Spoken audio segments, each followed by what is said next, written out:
2 tonight. We're good to go? Part 2. I told you it's coming around. Everybody, I appreciate you staying around. yeah, and they close at like 8 around. Shout out to all the members. Thank you. I met some members here at the event. Kelly Foreman. She came up and gave me a big hug. She said, hey, she appreciates what I do. Liquor's Thanks, at one Kelly. store, beer and all the And IPAs I are met in a Steven, different store, and it was just like, P, what the fuck? These are members that are here, so I appreciate you coming out. Anyways, we're back late. at it. You're late. Hey, I was talking to Alex. You can keep talking to him. It won't matter. Okay, back at it. Where'd she go? Who? I don't know. There she is. What is this all about? Hi, Vibes. She's calling Vibes. Oh, I'm sorry, is that wrong? How would you like to be referred to? Eddie. No, the Vibes is good.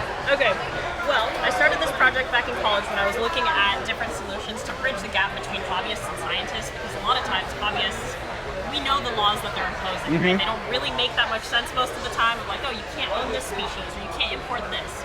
And scientists are like, well, hobbyists don't know anything. They don't use, like, hard data, right? There's no scientific method. There's no controlled studies.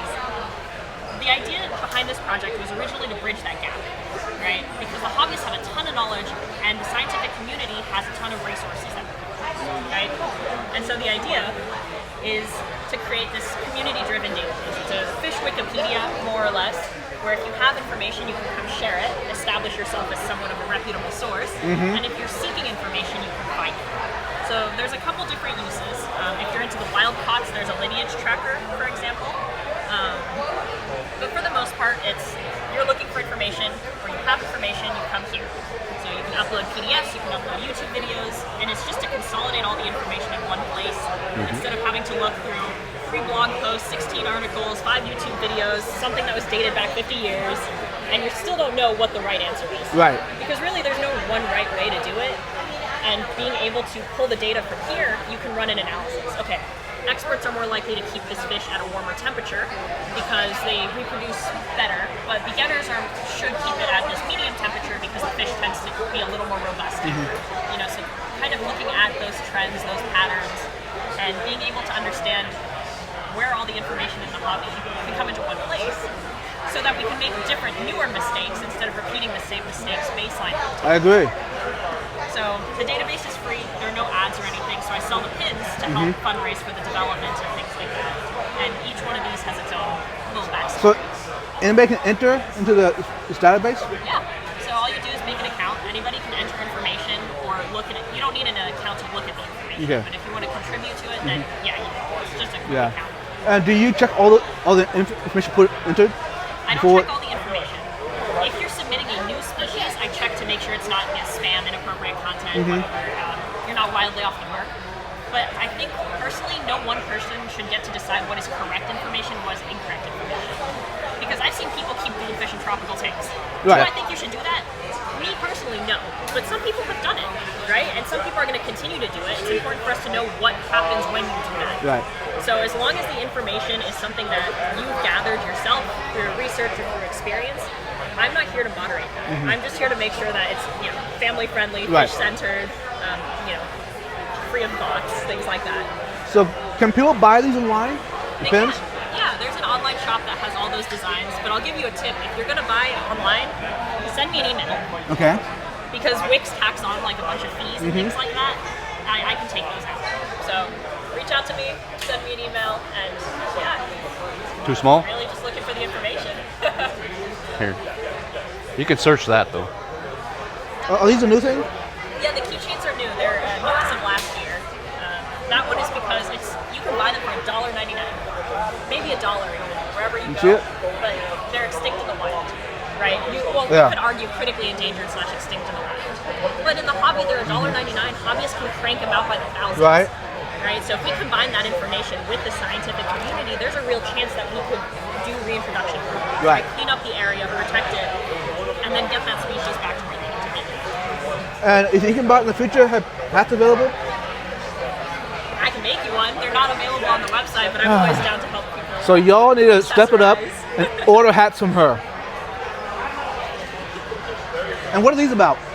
So the QR codes are also new. They link specific to the pages with the corresponding species on the database. The idea is people take them to their local fish stores, pop them on the tank, and then people who are shopping for those fish can see, this is the general information, and the fish store themselves can put in that information and say, you look up the fish store name, you see, Select Aquatics, wild fish tanks, was keeping them at this parameter, feeding them this diet. If they're not doing well, you can switch them back to what they had at the store. Right? So all that for just more accountability. Yeah. That's a cardinal for those who don't know. What is Frontosa? I don't have a Frontosa one. So I did all the little designs on here to help, especially beginners, like match the fish to the That's cool. to the fish. So I can say my favorite thing is cichlids are easy. All he needs water. Right? I'll make That's all you you need. Now, yesterday I Big saw tank you and water. talking to the little girl yesterday. Yeah. And she was going on all the tanks. Yeah, she was helping me out. I think it's a good way to get community involvement because we need the younger generation. Yeah. We need and I'm part of a younger generation, Right. right? But this hobby is largely scaled towards older people. It But is. if we want to keep it going, we have to get the technology. We have to get the younger kids in. Families bringing in their kids, getting them excited about it. We've set up some tanks in schools, right? And we'll go talk to the kids about it and just planting that seed, right? Like maybe they'll be interested in it. So if a teacher reaches out to you, would you send them stickers or something? No, when a teacher reaches out to me, I send all the supplies. So what I do is I have a couple different local connections just from like being at fish clubs and things like that, where a teacher will reach out to me and say, hey, I'm located in here, can you help me? And I can get them like free tank, like donated tanks, things like that, supplies, I'll ship them fish, I'll just really help them get set up in a way where they'll be successful, where they can share my passion with their students. Awesome. So if you're watching this, y'all, some of y'all have been asking me about where y'all can go to get fish and tanks. This is her. You're a teacher. You're a teacher, yeah. Reach out to me. Now we're being filmer. We did it to him, so he's doing it back to us. That was cool. What's fair is fair. Yeah. What goes around comes around. Yeah. What is this? Since you've already looked at this already, what is this? Yeah, so this board game is from one of the other sellers, and it's essentially tackling the same problem from a different angle, and it gives you a compatibility chart and some accidents that happen in your tank. They're called incident cards, and it helps just increase the education through a game format, right? So one of the incident cards, for example, is, oh no, you've had an algae bloom, you might want to buy like a UV filter, or oh no, you've had an algae bloom, maybe you have too much nitrates, right? And they'll have fish that are, like the red ones are marked as difficult to keep, like the red one, obviously not legal in the US, but you hear that shit is not legal. Devastating. It's my dream fish. Someday. I know. But you'll have, let's see an example. Congratulations, it's your birthday today. You get to buy 2 fish cards, right? That's cool. Where your fish have gotten fin rot, improve the water quality and weight for 1 turn. So it's like different things where it contributes to the game, but it also makes you think about how exactly the tanks are actually working. So this would be a good game for like a... This is the tank, your board, and then you can fill out. That's There's cool. like 100 and some different fish cards, each with their own little custom art, and I think it's awesome. So this would be perfect for a teacher then. Yeah, I think it could be fun. It's only rated for like 4 players, so it might be a little difficult to do in a classroom, but definitely for fish families, fish fans. Right. So there's me and you and TJ and Michael. We can battle it out. Yeah. Yeah. I haven't played it yet, but I'm going to try and play it tonight. So. Is there an option of this online? No, I don't think so. Hey, if You'll there have ain't, to ask them. They're down there. hey, who's watching? Y'all need to figure out an online game. The same idea, but that way YouTube can get the fish fan and play it. There is an aquascaping game on Steam. Right. It's a 3D platform, and it gives you a rimless tank and a lot of different like aquascaping substrates. You can move the substrate to create depth and everything. I've used that to plan out scapes. Right. But I think it's great. are you able to play against other players? No, it's See, just that's like what a they need. campaign mode. But yeah, that'd be cool. that way we can escape against each Online other. aquascaping. I would do that.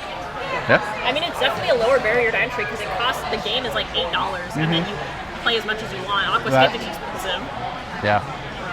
This is awesome, y'all. Yeah. I mean, I appreciate you stopping by. What time are we at? Now he's going TJ? the wrong way. Okay, you know what, y'all? That was a great spiel. We don't ruin that. So let's wrap it up. Part 3, okay? Peace out, y'all. Bye.